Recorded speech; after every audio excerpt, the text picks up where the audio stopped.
So usually in companies or businesses, there is somebody who's responsible for first aid. Do you have that in Russia? No? In your business, if you have some problem,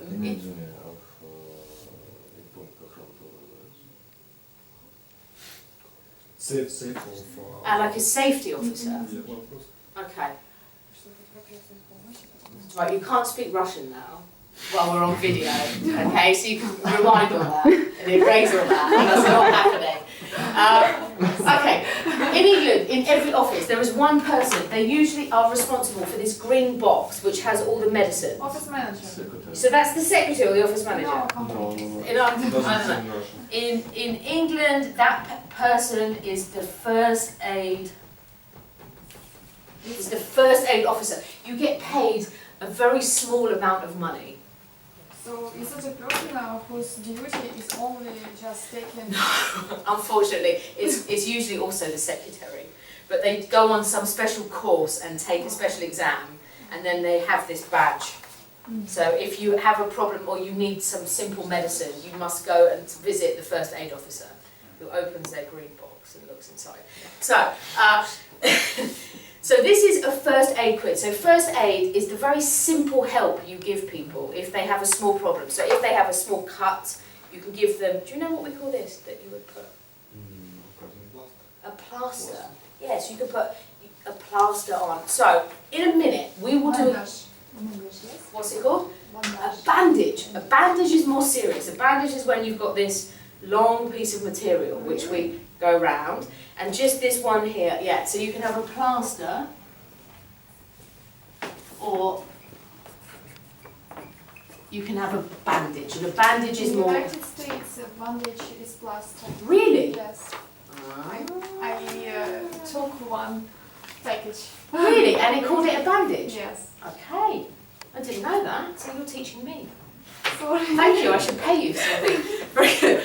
Okay, so in a minute we will see if you would be a good first aid officer or if you would cause pain to your workmates. So before we do the quiz, there is some difficult vocabulary in the quiz. So we will use the pictures to help us. If you look at the pictures, it looks like some zombie apocalypse. But in this first picture, this man is choking. Choking. No, he's not joking.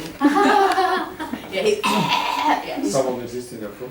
So you've got something inside your throat, exactly, and you can't breathe. So if you're in a restaurant and you're choking. It is a joke in English. It's like, are you joking or are you choking? You should hit them on the back. Okay, right. Okay, I think you like medicine. You should probably work with surgery. So in a minute we'll do it. Okay, the second word is lean. What is leaning? I think, for example, now if I do this against the wall, I am leaning. So it's moving so that you're in a backwards position. So if you lean back, you move like, I'm going to fall over. You go like this, backwards. So if I'm here and I lean like this, I lean across. Number two, what about burn? What causes a burn? Do you know?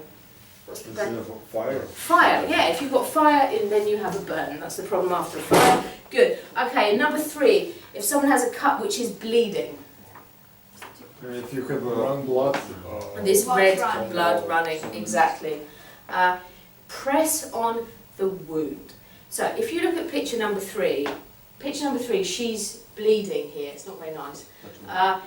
Wound is a word. Is a general word for any type of injury you have which has got some sort of blood. You can call it a wound. So often, if somebody's in a car accident, you will ask them, "Are you wounded? Like, did something happen to you?" Yeah. Okay. Okay. Treat, we've just studied, so the best way to treat a nosebleed. What about 4A? Lean your head forward and pinch. What's a pinching action? This is a pinching action. So if you pinch your nose, you must press with these two fingers. So 4A, pinch the soft part of your nose. This is pinching. Okay, number 5. If you find someone collapsed on the ground. Like falling down. Like falling down, exactly. So they're just on the floor, they've collapsed. Good. And in British English, Yelena, number 6, put a bandage on their leg. For me, that's this, but it's cool. In America, that could be a plaster. Okay, so could you please, with your partner, have a look at the questions and decide together what do you think is the best thing to do to help people in these situations. Come up with one answer together with your partner.